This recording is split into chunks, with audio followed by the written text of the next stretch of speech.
మాదక ద్రవ్యాల నివారణే లక్ష్యంగా విజయనగరం జిల్లా బొబ్బిలిలో సంకల్పం కార్యక్రమం నిర్వహించారు. ఈ కార్యక్రమంలో సినీ నటులు Suman, MLA Baby Nayana, Visakha range DIG Gopinath Jatti, SP Vakul Jindal పాల్గొన్నారు. ఈ సందర్భంగా వారు మాట్లాడుతూ యువత డ్రగ్స్ కి అలవాటు పడి జీవితాన్ని నాశనం చేసుకోవద్దని సూచించారు.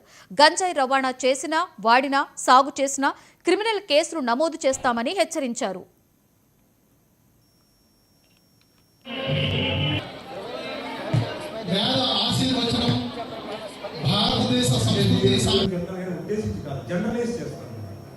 డ్రగ్ విషయం వచ్చేటప్పటికండి most dangerous thing the drug is దాకా ఎస్పీ గారు చెప్పారు. ఇది ఎక్స్ప్లెయిన్.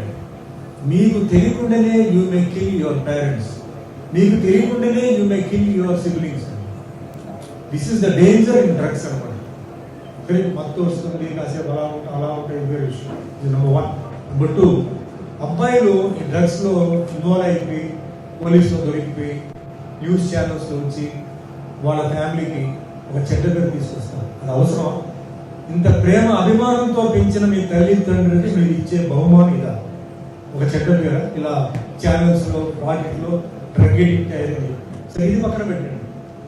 ఇంట్లో పెళ్లి కావాల్సిన ఒక అమ్మాయి ఉంటుంది. ఆ పెళ్లి కావాల్సిన అమ్మాయి కూడా పెళ్లి జరగదు. ఏమంటారు? ఆ డ్రగ్ ఎడిక్ట్ ఉన్నాడు, వాడు చెల్లిలా వాడక్క అని చెప్పి ఆవిడ భవిష్యత్తు కూడా పాడైపోతుంది. సో ఇంక దేశం గురించి కూడా మనం ఆలోచించాలి. India is a lovely country. All communities, all caste, all languages, abundance. It's like bouquet of flowers లాగా. It's a bouquet of languages, bouquet of caste community.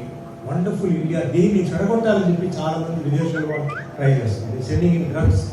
They trying to spoil the youth. They don't want the youth to వాళ్ళ జీవితంలో తెలిసి వాళ్ళకి ఏంటంటే drugs ఇచ్చి they trying to kill them. ఇది one side. ఇంకో సైడ్లో డబ్బు, ప్రేమ అభిమానంతో కాదు ఇచ్చేది, కేవలం డబ్బు. ఎంతైనా డబ్బు తీసేసుకొని మీ లైఫ్ ఎట్లా పోయినా